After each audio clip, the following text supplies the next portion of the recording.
I grew up in a dysfunctional family like a lot of people. And I got high I got high in every situation that I had. Every situation that life brought me, I got high. The Quinn House, it saved my life, and it gave me an opportunity to change. I had so much shame and guilt when I got here that I didn't know what to do with it anymore. I didn't have any hope. I regained hope here.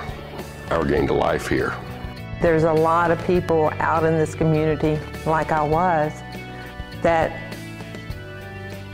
need help, that aren't homeless and on the street. And that's where I was. I was just a housewife whose husband was gone. They said, "Do you need food?" I needed food. I needed clothes. Carol said, "You know, you're a school teacher, now that you don't have a lot of money coming in, what are you wearing to work?" I said, "Well, the seasons just changed, I could use a coat." And she said, "Come on down and pick out some clothes." And I did. I went and picked out a coat and a couple of dresses, because I wore dresses. But that loved on me. We had one guy here a while back that at first he was a little hard to get along with. And when he started giving out food boxes. And he was putting more and more stuff in the food boxes all the time. And he was just trying to fill them up, and he said, you know, the more he filled them up, the more God gave us. And you know, that changed the way he looked at it. You know, he never looked at God as being a giving God. I don't think he'd ever looked at God being a forgiving God.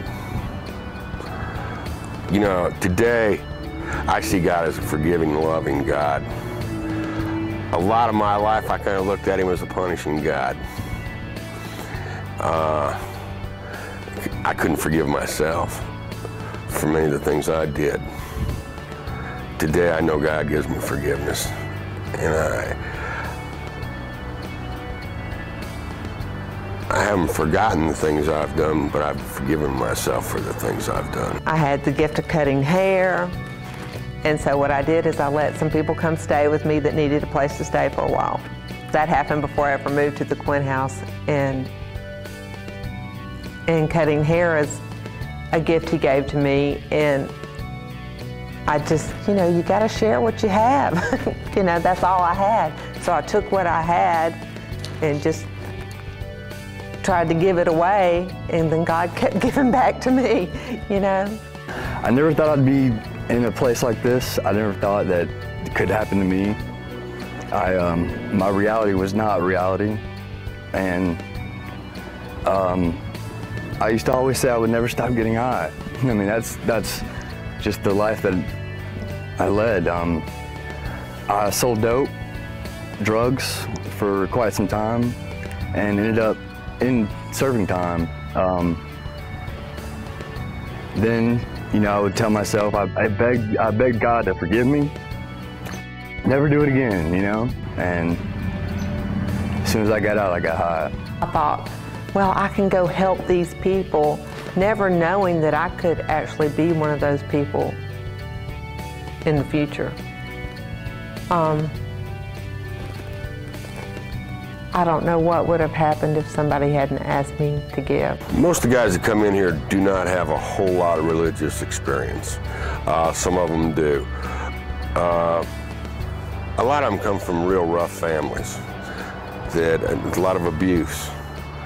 A lot of them are afraid of God when they get here. A lot of them have been through so many things in their life that they don't have any hope. The Quinn House is God's house. It's where you can go home and people know you for what you are. They know you're good, they know you're bad, but they love you anyhow, but they don't enable you to keep doing bad. They love you enough to tell you the truth. They'll feed you and clothe you and love you and tell you the truth about Jesus and help you grow up so that you can go have your house. Most addicts and alcoholics have to learn to be people pleasers, because that's the only way we can function in society.